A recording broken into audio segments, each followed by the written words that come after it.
When people relocate, whether to a new country, a new city, or even just a new school, their voice often shifts first. Speech patterns, accents, and words evolve to match their surroundings.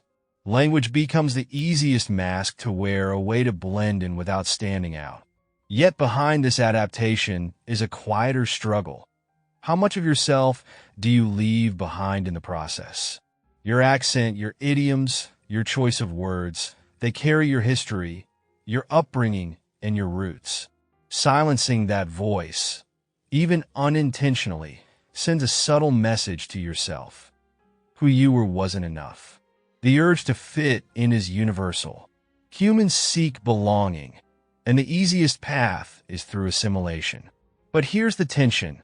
In gaining acceptance, are you losing authenticity? This isn't a new phenomenon. Look to fashion.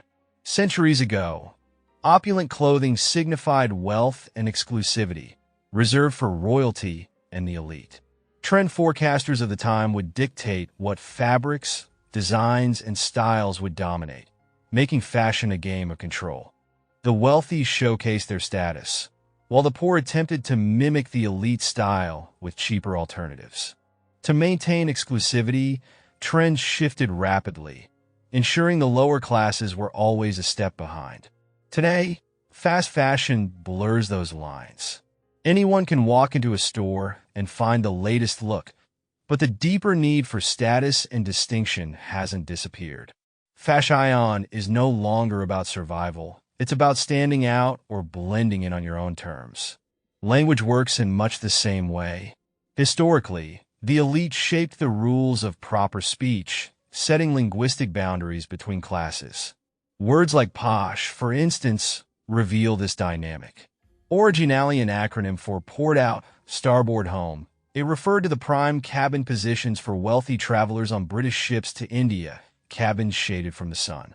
Over time, posh morphed into shorthand for luxury and elegance, reinforcing the cultural power of the elite.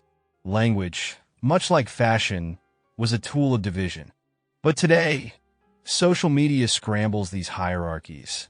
Words and phrases once dismissed as lower class, particularly from African American vernacular English, are now cultural gold. AV, once stigmatized, has become a cornerstone of modern slang. Advertisements, viral videos, and even political speeches lean on this vernacular to appear relatable and cool. Yet as these phrases are adopted by the mainstream, they often lose their roots, stripped of the cultural context that gave them weight. This linguistic crossover isn't just appropriation, it's transformation. When a phrase becomes detached from its origins, it shifts meaning. What was once intimate, culturally specific, and authentic can feel hollow when used without understanding. This tension reflects a broader societal pattern. The classes and cultures once marginalized are now imitated by the very systems that once dismissed them. But language is more than a tool for fitting in. It shapes our worldview. The words we choose reflect our values, but they also influence how we perceive others. A single phrase can evoke admiration or disdain, pride or prejudice. Without careful reflection, our language risks perpetuating stereotypes, solidifying divisions, and undermining the authenticity we might seek in ourselves. To truly understand the power of words, we must honor their origins. Consider what they mean, where they came from, and how they've evolved. Don't let borrowed language become a crutch or a costume that hides your voice. Authenticity doesn't come from imitation. It grows when we embrace our roots and own our story. In a world that constantly pressures us to adapt, the greatest act of rebellion is staying true to who we are, while knowing that words, like style, have the power to build bridges or burn them.